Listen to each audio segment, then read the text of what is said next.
Bovam aytgan hikmetler. Özüңnila aqılliq çağlama. Avazda Guncham Rozi. Yakshanba bozorda go'shkirda yiqib sotadigan Hashim Axun Navoiy Saadqa Axun ismli bir dehqon bilan tanishib qopti. Saadqa Axun bir yakshanba atganligi yarim xo'jin piyozni do'lsiga tashlab Hashim Axunning dukkaniga kelib: "Assalomu alaykum Navoiy ustam. Az bo'lsa-mu piyoz ag'ash keldim. Ko'nglimizning yaqinligining nishonasi" debdi. Hashim Axun javob salamdan keyin: "Barakallah. Avara bo'lmaslarmi bo'ladi" debdi. Bir osh pishimigacha vaqt o'tgandan keyin go'shkirdi pishibdi. Hashim Axun birliganga liq go'shkirdi tizib kelib, Saadqa Axunning oldiga qo'yib: "Asila, mazaga baqsila" debdi. Saadqa Axun go'shkirdini chaynab o'tib: "Piyozning ta'mi bilan bu go'shkirda bakmimizlik pishibdi" deb bir necha qatim takrorlabdi. Hashim Axun: "Go'shtning ta'mi chiqmabdimi?" deb so'rg'isi kelsa-mu, Saadqa Axunning ko'nglini avaylab, lamjim demabdi.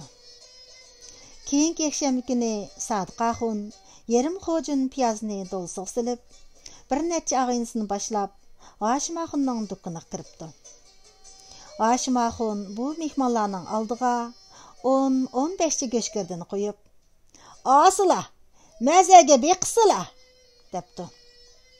Mehmonlar ishtiha bilan yeyishga boshlabdi. Saadqa Axun go'shkirni yeyib: "Piyozning ta'mi bilan bu go'shkirdining qiymasi bakmi sharbatli pishibdi.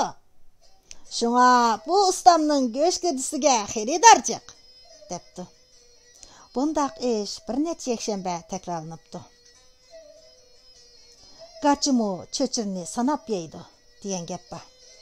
Hashim Axun ko'nglida go'sht bilan piyozning narxini selishtirib ko'rgandan keyin: "Bir pullik piyoz uchun 10 pullik go'shkirdi bilan mehmon bo'ldi. Ya'ni texi go'sht to'g'riliq gap yo'q. Piyozni maqtag'in nimasi?" deb qo'shiq ko'pibdi. Keyingi yakshanba Saadqa Axun yarim xo'jin piyozni do'lsiga silib, bir necha og'insini boshlab Navoiyxonaga kiribdi. Hashim Axun bir tal go'sht aralashtirmay, xos piyoz qiymasi bilan yiqilgan go'shkirlarni mehmonlarning oldiga qo'yibdi. Saadqa Axun dastlab qilib bir go'shkirdini yerib qarsa, bir tal go'sht yo'q, xos piyoz. "Ustam" debdi u bir go'shkirdiga bir Hashim Axun qarab. "Bugun qassoblar qo'y o'ltirmabdimi? Qandaq?" "Undaq emas" debdi Hashim Axun kulib.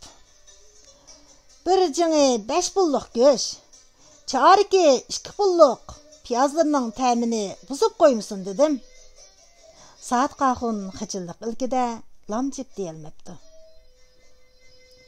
Hikmat: o'zingning ozg'ina amgikingning qimmatini bak yuqori chaqlab, boshqalarni ko'zga olmasang, uzoq qolmayla o'z amgikingmi qadrsiz narsaga aylanib qoladi.